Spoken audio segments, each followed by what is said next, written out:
Hello, Soho House members. I am Dan Levy. As a member and a fan, I am very excited to be here today to talk to Kate Winslet about her film Ammonite, which is so exciting. And I'm so excited that we're doing this. This is I think I'm honestly more excited than you. Truly, I'm really, actually like truly. in a ball at this point. That's how the excitement has sort of come over my body. I haven't been able to think about very much else all day, so I really am thrilled, and I'm so delighted to meet you and see your gorgeous face. And thank you Likewise. very much for doing this. Likewise. I'm trying to sort of come at this with like a casual coolness, but Okay, go do that version. fanny and desperate. Before I sort of get into the movie, I sort of wanted to ease into it just by telling you, and I've told you this before, just not in person, just how much I have admired your career and how you've navigated this industry over the years. I think the breadth and the scope of the work that you have chosen to do is always so interesting and meaningful and extraordinary to watch. And you're such a chameleon. I mean, I could just go on and on and on, but it leads me to my first question, which is for someone who has done it all within this industry, how do you go about selecting the kinds of roles that you do? Because they have really spanned, genre to genre. We've gone from comedy to action to high drama and everything in between. So what is the process like for you? Oh God, thank you for saying all those extremely flattering things. Thank you, really. That does mean a lot. I think for me, I always want to be doing this job. I absolutely love it. I really do. I never want to dread it. And I always want to feel excited by the next thing that I know is coming. And that honestly is the thing that drives me. And I do like playing lots of different characters. I like to be able to take risks. I like to surprise. I like to sort of throw curveballs. And I want to be one of those people who is able to, draw an audience in through a role and really truly surprise them. And that does, I think, get harder because I'm getting older. I've been doing this for a long time now. And also people know how I sound. They know what I look like, in this conversation that we're having now. So hiding behind all of the things that people know and trying to disappear more and more into each character is something that I luckily find increasingly challenging and thrilling and terrifying, and Ammonite was no exception to that. So that's, look, I'm so lucky to have the choice, but that is honestly what it is that drives me in making those choices, is just always wanting to stay in the game and be excited by it. Mm-hmm. What a luxury and what a wonderful thing to have earned. It is an amazing feeling to have that. And I really do have that in my heart, Well, you can feel it. I mean, you can just, you have such an ability to exude a kind of passion for whatever role you inhabit in a way that is really intoxicating to the viewers. And I think it's what sort of allowed you to have your pick of the litter when it comes to kind of work that's coming in. And speaking more specifically to Ammonite, how did that project come into your life? And what was that process like getting into it and getting it made? Well, Francis came to me at the point that the film was funded. It was a very, very small budget. And I like making low budget films. My agents will probably kill me for saying that out loud, but I do. I like the intimacy and the closeness of those experiences. And it's just a very raw, almost hand to mouth existence when you're running around in freezing cold temperatures, trying to shoot as much as you can in a day because you're going to lose the light and there isn't an extra dollar in the budget to add on to the end of the schedule. If you don't make it, you just don't get your scene. So that level of intensity and the adrenaline that comes hand in hand with that is something that I've just always absolutely loved. And it just takes me back to how I began, really. Mm-hmm. So I'd seen God's Own Country, which is Francis Lee's first movie. And I felt as though I had sort of, my insides had taken off in some way. And it's quite rare for me to watch a film. I typically feel this, funny enough, watching foreign films, particularly French films, but I'll walk away saying, oh my God, this is just my kind of film. And I really felt that watching God's Own Country. There was something about the honesty, the sometimes brutal, visceral honesty of those emotions between those two characters. And also how Francis tells a story about two people falling in love that wasn't shrouded with any elements of shame or secrecy, and that they were of the same sex. I really admired that, loved that. Mm-hmm. And I felt when I read Ammonite, that same level of gravity and importance within the story. And for me, Mary Anning immediately became a person who I wanted to discover and inhabit, and was, I was really scared, because I thought, well, honestly, actually, how am I going to play this part? How do I begin? It was a pretty nerve-wracking experience, but I knew I would have to truly hide myself completely in order to become her and immerse myself in the role and the whole experience of being her. And that was how it came about. And Saoirse, I knew that he was going to talk to Saoirse about playing Charlotte. And so immediately for me, that was just, I just sort of melted, really, because I absolutely adore her. I'd never worked with her, but we bumped into each other at things, and we had a few friends in common, a hair and makeup person who we both know really well. And it seemed sort of odd, actually, that we almost hadn't worked together before. And that was, so it actually came together really quite quickly. And within 4.5 months of reading it, we were shooting it. It was crazy. It was quite fast. I think what's so unique and beautiful about his work and this film is I feel like we've become accustomed to this really heightened, highly distracted idea of like audiences can't sit and watch a movie anymore. We've become accustomed to cell phone culture, where there has to be a lot of cuts and the action has to be really fast. And to watch this movie and in God's Own Country and really see a filmmaker that was all about extracting performance from the most simplistic method of capturing sort of moments on. It's a really wonderful thing to watch, and it's so refreshing. As an actor, I can only imagine that kind of freedom to just... It was very unusual, it really, it took some getting used to, because you're right, there's a pace to the film and a steady rhythm to it that does allow for silence and stillness. And that, I think, is exactly what you're identifying, that people, even I'm not comfortable with that. I always want to fill in all the gaps, and, my hands become my vocabulary. And, I'd be constantly, I'd say to Francis, well, can't I just do that with my head? No, just keep still, just fucking sit still, Winslet, Yeah. And there, he would just the sort of the still held, restrained nakedness of Mary's emotions, and it's true, we did choose the moments for sort of actual physical action that would convey, whether it was vulnerability or fear or longing. We would decide what those actions would be. A couple of times in the film, Mary just goes like this with the back of her head. I do it once when I'm waiting to go into Elizabeth Philpott's house to buy the salve, and then again when she's on the boat to go to London. And we sort of decided, it's just a little sort of insecurity thing that she does, just almost checking her hair, even though her hair was awful and she probably didn't really care about it, just sort of a strange little insecurity thing.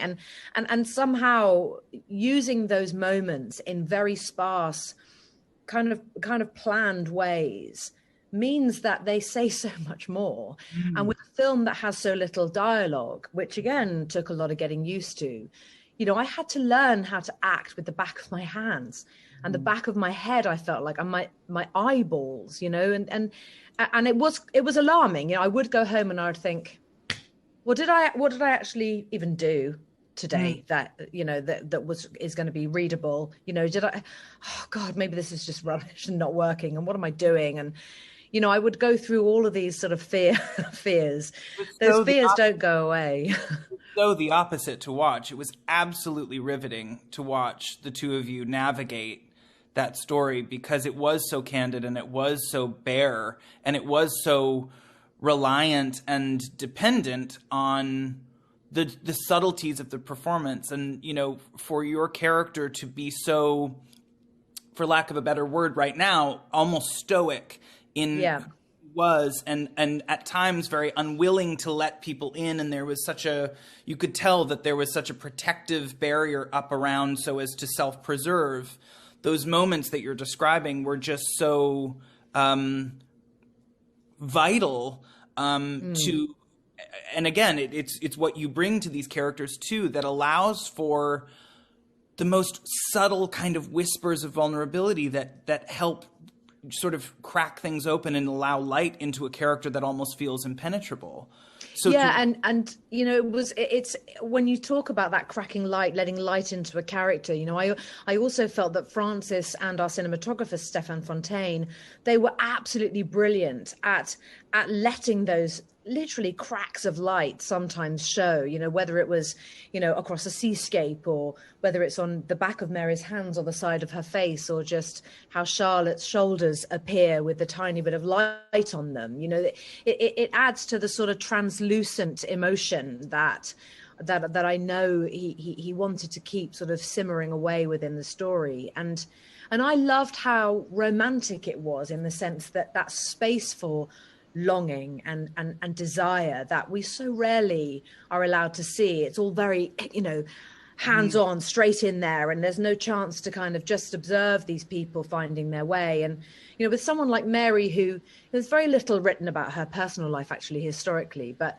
so there were a lot of blanks that I filled in for myself, and there were some things that Francis invented for our story. But for me, in building who she was and kind of bolting her down inside me, I decided that she probably had quite significant abandonment issues. Her father, who she was very close to, who had taught her everything about fossil hunting, he died when she was 11 years old. And she had one brother, Joseph, who was 2 years older than her. But she had 6 siblings die after she was born, and 2 before her. So she was raised by a mother who was grieving the loss of 8 children and her husband. So a mother who probably was afraid to love Mary too much, if God forbid she be taken from her as well. And so in turn, Mary was very stoic, and she did have to learn self-reliance very early on. And I think it made her quite fearful, probably, of the world. She was also weirdly struck by lightning when she was 2. And she was actually known as Lightning Mary. People knew about this child who should not have survived. She was in the arms of a woman, a villager, who was holding her at some outside horse fair. They were both struck by lightning. The woman died, and Mary, the baby, didn't. She survived. So people talked about Mary from when she was very, very young. And so the level of sort of scrutiny that I think she felt was apparent in her from such an early age. And I think that really added to her sort of instincts to be a little bit reclusive and to shy away from public view, and also to just actually be socially incredibly incapable of coping, and not knowing how to be loved properly, not knowing how to love herself. And so just sometimes those kind of strange, awkward emotions that you see also play out within Charlotte and Mary as they're falling in love with each other, they came from somewhere really quite specific in Mary's past.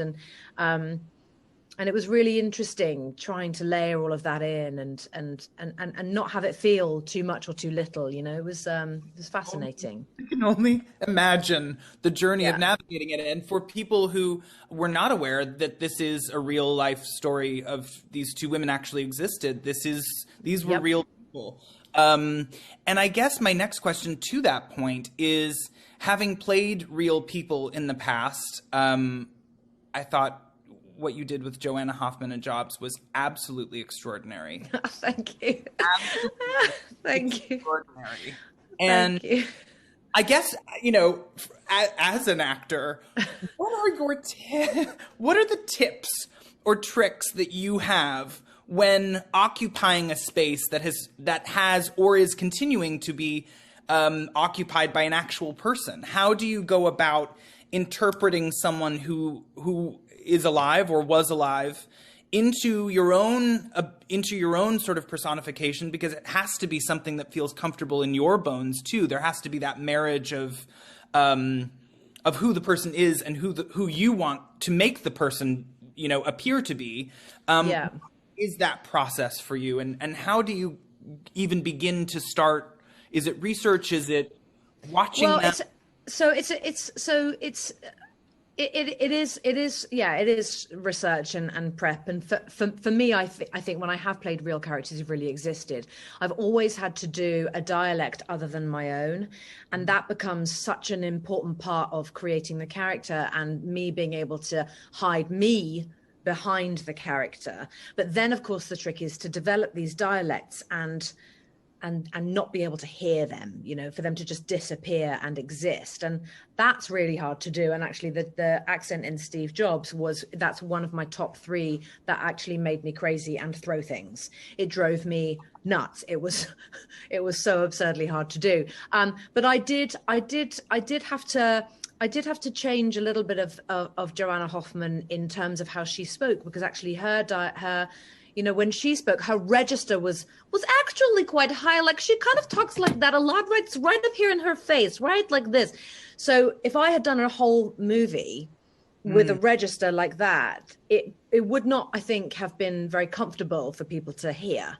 So I had to find a place that felt a little bit more, I don't know, integrated or something. But I did spend a lot of time with the real Joanna, and that helped me as well, just hearing her stories and wanting to sort of honor her through the stories that she shared. With Mary, of course, I didn't have that. And there are no images of her. There are a couple of paintings of her that probably aren't really accurate, in fact. And we did sort of a little nod to some of the paintings of her by adding certain fabrics into our costumes that are visible in the paintings. But there's so little written about her life. There's almost nothing written about her personal and private life at all, other than we know that she never married. She remained single until she died, actually, of breast cancer at the age of 47. And lived with her mother. She did live with her mother. So that part is also very true. But I was able to add quite a lot of my own interpretation into her. But there was a sense of responsibility I felt too in playing her, because people of Lyme Regis, people who know exactly who Mary Anning was and the significance of her scientific work, you know, they also have their own version of who Mary was to them in their minds and in their hearts. And so it's a really, really fine line, like trying to take ownership, but not doing something that is, you know, offensive in any way or too heavy-handed. So, yeah, it was just a difficult balance to strike. Well, not to mention just the actual needing to convey a realistic depiction of someone who is, you know, preserving or excavating fossil work. I don't even say it properly, but the process itself, I could only imagine, was something that had to be properly sort of worked on in terms of probably going up, knowing that there is a community of people who will be watching this. Absolutely. Yeah. That was that was what I'd say all the time. So my teacher was this lovely guy called Paddy Howe, who's a paleontologist who is from Lyme Regis and very well-known local figure. And he would just literally, he'd say to me the whole time, he said, look, don't fuck it up, because they're gonna, you know, they'll be on me. God, Paddy. So, but I did spend a lot of time with him, and he really did teach me. So not only teaching me how to find fossils and identify what they were, but also just certain techniques for how you actually find ammonites. You know, ammonites, they aren't always just lying around on the ground. You know, they'll be wedged in rocks, you know, and you can identify if a rock, they're actually called nodules, could be full of ammonites by the shape of the outside of this rather smooth thing that looks like a rock or a stone, but is not. It's actually, it's made of it's a different sort of composition entirely. But learning how to smash those things open and not shatter the ammonites inside, that was a whole that was a nightmare. So my arm, I mean, I really like, I tore muscles in my arm from endlessly hammering on the, they'd be like, Kate, it's getting dark and it's raining. Can we go in now? I'm like, no, just another one. Whacking these things on the beach. But it was amazing. And actually having the experience of learning in the way that I did on the beaches where Mary would have worked truly made a difference to how I physically was able to understand Mary too, because she holds herself so differently to the way that I carry my own, crazy all over the place self. And a lot of that came from that work that I did, just understanding how much my body would really hurt every day a lot. And just my feet, wearing the footwear that she had to wear, all of that stuff. My hands burnt, every day they would just sting and hurt the whole time. So, and I remember getting to the end of the shoot and my own hands I didn't recognize them at all. They had become something else. It was really quite, darling, I know. It was quite remarkable, though, and I think from a just an entire crew perspective too, looking at that movie and just how seamless the props department and the production design and the cinematography. I mean, it exists in such an. It appears, obviously because of the subject matter, as at times a very strenuous exercise, and yet, when you're watching it, the reality of the world that they created was so effortless and felt so real and lived in. I'm always so fascinated by what props, people can do to sort of recreate that kind of. Was it a recreation, or were you actually breaking real? No, we had a couple of recreations. There is a moment on the screen where I whack a rock and it falls open like that, and there's an ammonite right inside. That is actually the first time I ever mastered cracking a rock. It split open right on camera, and the expert Paddy is off camera. He's yelling, "Don't gasp!" And of course I go, because I've done it. And they somehow managed to edit it out. But what was amazing was that within the ammonite, there was all this water came pouring out. So can you imagine? I licked it, I drank it. I was like, right away. I know, it was quite extraordinary. And that's one of the things I love about my job, is that I get to experience these things and learning something new. And the entire production team were wonderful. And actually the luxury we had was that it was low budget, and therefore and it's set in a town which is predominantly working class. Mary was a working class woman, lived a life that was full of struggle and extremely harsh. And so actually nothing had to be polished or finished or glossy or any of that.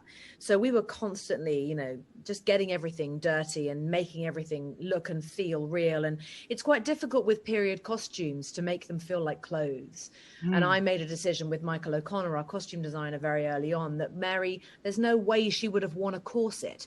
Typically women then did, but we would find early photographs, which photographs came in later, actually around 1860. And our film is set sort of 1840, but we found some photographs of female fisherwomen who would sit mending the nets and hauling them in, and every single one of them was clearly uncorseted, wearing jerseys, like chunky big sweaters, and men's pants. And of course it made complete sense that they would, not for any desire to appear masculine, but because they had to protect their bodies from the cold and from the labor and the manual physical work that they were doing. And that was the reason why we put Mary in trousers on the beach, was not because we wanted to make her seem in any way manly, but because it was practical. And that made sense to me as a character choice as well. It's so fascinating in being an actor and getting to be exposed to history and getting to be exposed to various sort of other jobs, that you have almost a firsthand look at an experience that some people will never get to even come close to experiencing. Is there any other research or skill or experience that you can recall that was really kind of extraordinary, or Yeah. feeling really kind of excited by the experience. Yeah, so I did Avatar with James Cameron. I'm in Avatar 2 and 3, and I play a reef creature, a reef goddess. And so she can't you tell? Thanks. And I just look really reefy. And so all of my work was under the water. These people, these tribes lived under the water. And so I had to learn how to breath hold, how to free dive. And that was unbelievable. And Jim Cameron said to me, he was like, look, you really don't have to do all of the water work. Truly, you know, we do have doubles, and there's some people. I'm like, why would I not? How amazing. Why would I not? I could not wait. My God, I was so excited. And so I had about 5 weeks of training, but my longest breath hold was 7 minutes and 14 seconds. Come on. It was unbelievable. I mean, it's great. And you actually think that you've died. Like, as I'm doing it, because when you do these sort of breath holds for practice, you sort of just hang in the water like a manatee, with the instructor right by your side and a stopwatch, and he's talking you through the breathing and how to keep your mind relaxed. And you really have to relax your entire body.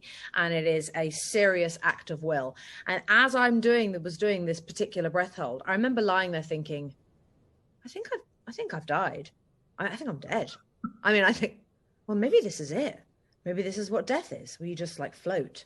I mean, it was it's completely crazy. 7 minutes, 14 seconds. So that's minutes. I know. Properly trained for 5 weeks. I couldn't just like do it right now.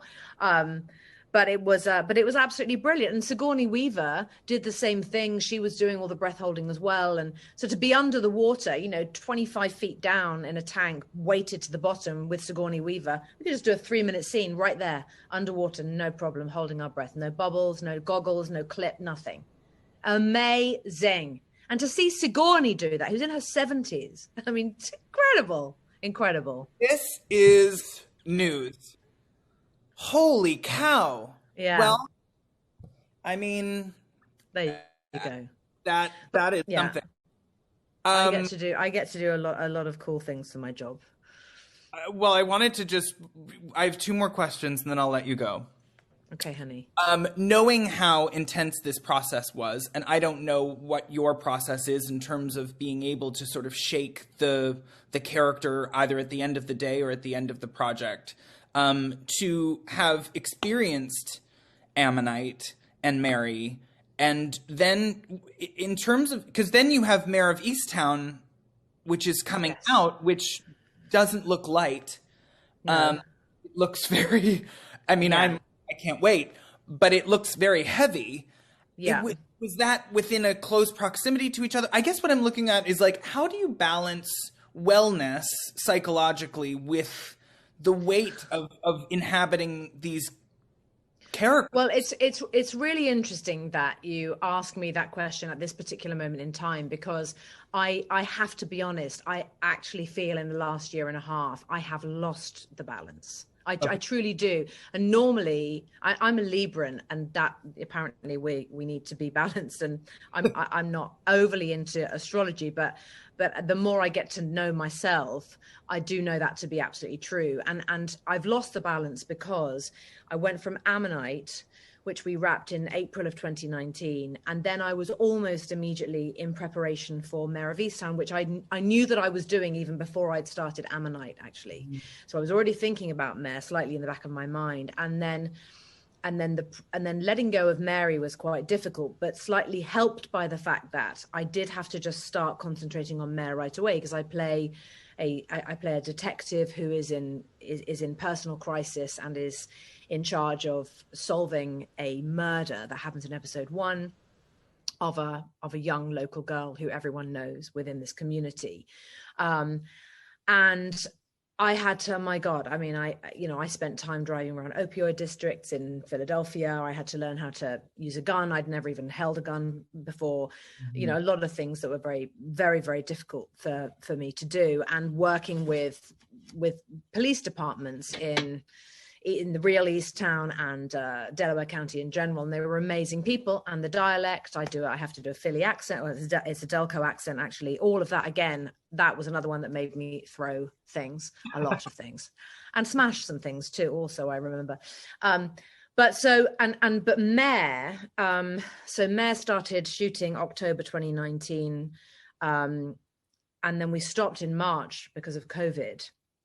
And so then I had to hang on to this character who I was 5 weeks away from finishing, and then went back at the end of the year, September to December, and finished up. So actually, I only slightly feel like I have just finished playing Mare, which truly left quite a lot of trauma.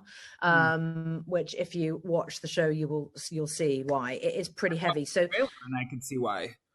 Yeah, so I definitely, so it is honestly interesting that you asked me that question now, because I'm truly trying to, I'm quite strong, and I have such a lovely family, such an amazing, supportive, incredible husband. And so normally I can just roll with it, get over it, it's all okay. But actually I feel like I've stockpiled quite a lot of things by doing all this work. And I definitely, I slightly need to learn the kind of wellness, take care of yourself emotionally part of it, so that you don't just fall apart crying when you do an interview about Mayor of Easttown, which happened to me the other day. And I was like, wow, okay, maybe we should stop. Crazy. It's remarkable though how much the work can move you. And I think actually kind of a wonderful thing. It's it really is, it's such an unexpected part of the job that really kind of triggers. It is unexpected, and I think, and to be honest, I always feel awkward almost talking about it, because it's so easy for actors to sound so self-indulgent. I find it, and even there are times when I will listen to an actor talking and think, oh God, stop now. I'm even guilty of that level of judgment, which is dreadful, because I know what it's like and I know what it costs, and that's why I can't do it all the time, because I always feel I need to sort of recover a bit and then recharge, and then the whole preparation of becoming somebody else again, whilst remembering how to cook and care for my family and things like that too. That too. I have one last question. Okay. It's been such a thrill for me to get to talk to you. As someone who I certainly look to as a human who has navigated this oftentimes very precarious industry with a tremendous amount of chutzpah and grace and humility, what do you think, in terms of lessons you've learned or information that you've gained, has allowed you to do this in a way that, at least perceivably to me, has you decades into an industry still very much a human being and not a shell, if that makes any sense? I have to say, standing in my own truth, and that's not always easy. I do a few tactical things. So I don't read reviews ever of anything I've done. Never. I haven't done, I think I read some reviews of the first film I ever did, Heavenly Creatures, when I was 17 years old. And then I read something not very nice in one of those reviews, and I thought, oh my God, I'm not okay. I have to not do that then, if I'm going to do this job. And even the good reviews, sometimes, my dad will phone and say, oh, darling, please just read this. It's fantastic. They only say nice things. I'm like, no, Dad, no, I can't. I mustn't. So I try and stay away from that. I also don't have social media, which, I'm often a little bit torn about, because sometimes I do feel I have some things I'd like to share or say, particularly now, I think this is such a seismic time for everybody. I think that women's voices are being used and heard in a completely different way for the first time ever. And I'm really enjoying doing press and trying to sort of use my words in a renewed, mindful way, so that a younger generation of women will know that they too can actually take those words and stand up and speak for themselves. And it doesn't mean you're going, we're going to win. We're not fighting a battle. We're all standing together in a really sensitive, I think, powerful way, and trying to, I think, say things that are clear and kind and compassionate, and hope that a younger generation will take that, because they're the ones that are going to change the world. They really, really are. And I just think, you know, sometimes I do think, well, maybe if I did have Instagram, you know, maybe I could say a few things. But, you know, at the end of the day, I can hang on to my mystery, whatever I have left of it. And, you know, and also, you know, and my family comes first, you know, and I'm lucky that I absolutely know that in my bones, and so that's always been my anchor point. And like I said at the beginning of our conversation, I absolutely just love the job. So as long as I love it, and as long as I believe in it, and as long as I put in the work, then that's how I think that's how I stay sane. And sometimes people don't like what you do, and sometimes they love it, and that's just the way it goes. But that's okay. You just got to keep going. Yeah, I mean, and I think that's, to your point. It is the industry has this, perpetuates this idea that everyone constantly always has to be. I mean, even just in terms of questions I get asked after my show, it's like, well, what's coming next? And do you feel nerves about what you're doing? And I'm like, why does the industry constantly have to hold us to what we've done? Yeah. Why can't it be celebratory of what we're about to do in a way that is not necessarily constantly comparing? Because, well, exactly. And you know, but to your point as well, you know, like in your show, you have that wonderful gay relationship that just is part of your show.